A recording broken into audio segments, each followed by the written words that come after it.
Hello অষ্টম শ্রেণীর শিক্ষার্থী বন্ধুরা, আজকে আমরা আলোচনা করব তোমাদের গণিত বইয়ের প্রথম অধ্যায় প্যাটার্ন। এই অধ্যায়ে যতগুলো সৃজনশীল দেওয়া আছে তোমাদের বইয়ে, সমস্ত সৃজনশীল আমরা খুব সুন্দরভাবে ব্যাখ্যা করার চেষ্টা করব। চলো শুরু করি। এখানে দেখো, প্রথম সৃজনশীল হচ্ছে 9 নম্বর। নিচে জ্যামিতিক চিত্রগুলো কাঠি দিয়ে তৈরি করা হয়েছে, কাঠির সংখ্যার তালিকা করো। ক নম্বর। খ নম্বর বলছে তালিকার পরবর্তী সংখ্যাটি কিভাবে বের করবে তা ব্যাখ্যা করো। আর গ নম্বর বলছে কাঠি দিয়ে পরবর্তী চিত্র তৈরি করো এবং তোমার উত্তর যাচাই করো। চলো শিক্ষার্থী বন্ধুরা, আমরা অঙ্কটা খুব সুন্দরভাবে সমাধান করি।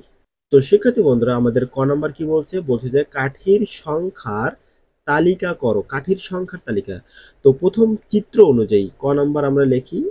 ক নম্বর উদ্দীপক অনুযায়ী প্রথম চিত্রটা লক্ষ্য করো।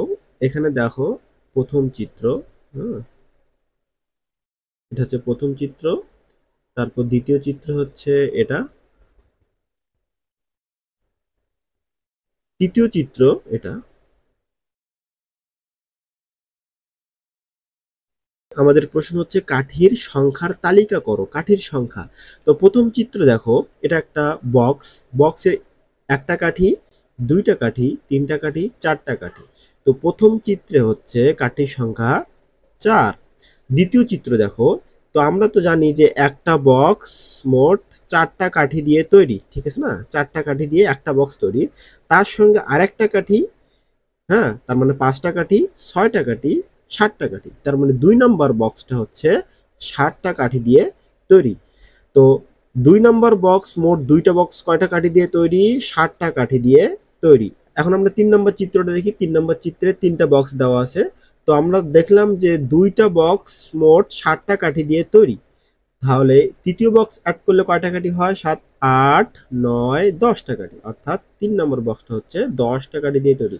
এখানে বলছে কাঠির সংখ্যা তালিকা করো। আমরা কাঠির সংখ্যার তালিকা করলাম। তো এখানে লিখতে হবে প্রথম চিত্রে, এখানে লিখতে হবে কাঠির সংখ্যার তালিকা। কাঠির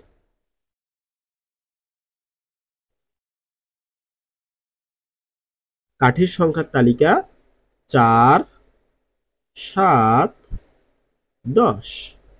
চলো শিক্ষার্থী বন্ধুরা, এখন আমরা খ নম্বরের সমাধান দেখি। তো খ নম্বরে কি বলছে? বলছে যে তালিকার পরবর্তী সংখ্যাটি কিভাবে বের করবে তা নির্ণয় করো। তো আমরা ক হতে কি পাইলাম? আমরা যে ক হতে পাইছি যে কাঠির সংখ্যার তালিকা হচ্ছে 4, 7, 10। আমরা এটা ক হতে পাই। এখন আমরা খ নম্বর করব, ঠিক আছে? প্রথমে লিখে নিবা যে ক হতে পাই। ক হতে পাই কাঠির সংখ্যার তালিকা হচ্ছে 4, 7, 10। এখন এখানে পাশাপাশি দুইটি সংখ্যার পার্থক্য কত সেটা আমাদের বের করতে হবে।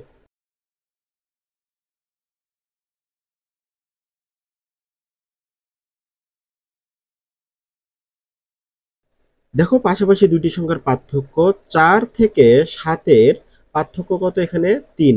7 থেকে 10-এর পার্থক্য কত? 3। তার মানে প্রতিবারে শুধু 3 করে বৃদ্ধি পাচ্ছে। তো পরবর্তী সংখ্যা কি হবে? তাতে পরবর্তী সংখ্যা হবে পরবর্তী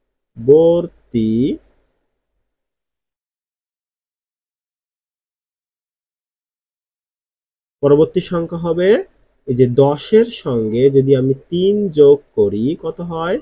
13। 13, অর্থাৎ পরবর্তী সংখ্যা এখানে 13 হবে। আশা করি শিক্ষার্থী বন্ধুরা তোমরা বুঝতে পারছো।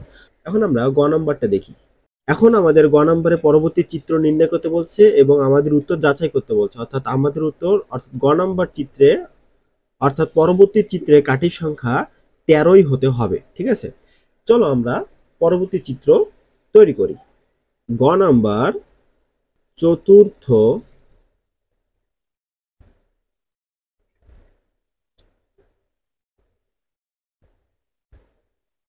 জ্যামিতিক চিত্র হবে। 3 নম্বর চিত্রে দেখো মোট বক্স আছে 3টা। তো আমাদের চতুর্থ চিত্রে মোট বক্স হবে 4টা।